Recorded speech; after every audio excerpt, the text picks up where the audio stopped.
اس وقت یہ بہانہ نہیں چلے گا۔ حضرت زینب کہیں گی کربلا کا موقع تھا، میرا خاندان شہید ہو رہا تھا، حسین کے ننھے منھے بچے، چھوٹے چھوٹے بچے، معصوم بچے، علی اصغر 6 مہینے کا دودھ پیتا بچہ وہ تیر کھا کر کے شہید ہو رہا تھا، بڑے بچے چھوٹے بچے سب شہید ہو رہے تھے۔ آخر میں امام حسین میدان میں آئے، میدان میں آنے کے بعد عصر کی نماز کا وقت ہوا۔ عصر کی نماز کا وقت ہونے کے بعد حضرت حسین نے کہا کہ تم بھی مسلمان ہو، میں بھی مسلمان ہوں، تم بھی نماز پڑھ لو، میں بھی نماز پڑھ لو۔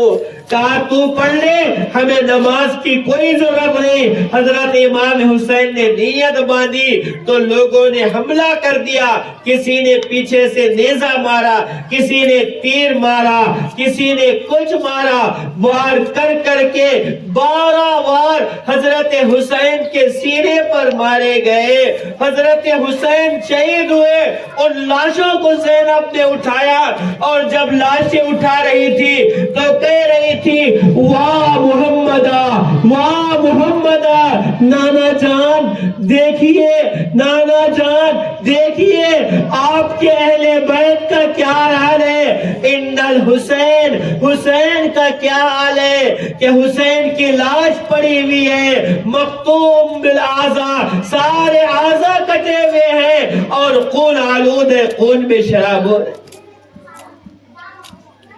حضرت زینب نے ان کو جمع کیا اور جب یہ قافلہ جا رہا ہے اپنے گھر کے نوجوانوں کی لاشیں لے کر کے زینب جا رہی ہے اور ان کے سر کھلے ہیں اور پیدل اہل بیت کو لے جا رہا ہے اور حضرت زینب پکار رہی ہے اے میرے نانا کو چاہنے والی امت، اے محمد ربی کو ماننے والی امت، دنیا کو یہ بتانا مقصود ہے میری بہنوں نبی کے اہل بیت پر حالات آئے تو آپ پر بھی حالات آئیں گے، ان حالات میں ثابت قدم رہنا ہے۔ آج کیا ضرورت ہے، کیا بات ہے، ہماری بہنیں اغیاروں کے ساتھ، ہماری بچیاں غیر مسلم لڑکوں کے ساتھ جو ہے وہ شادیاں کر رہی ہیں اور اپنے گھروں سے ماں باپ کو رسوا کر کے بھاگ رہی ہیں۔ اس کی وجہ یہ ہے قصور باپ کا نہیں ہے، قصور ماؤں کا زیادہ ہے۔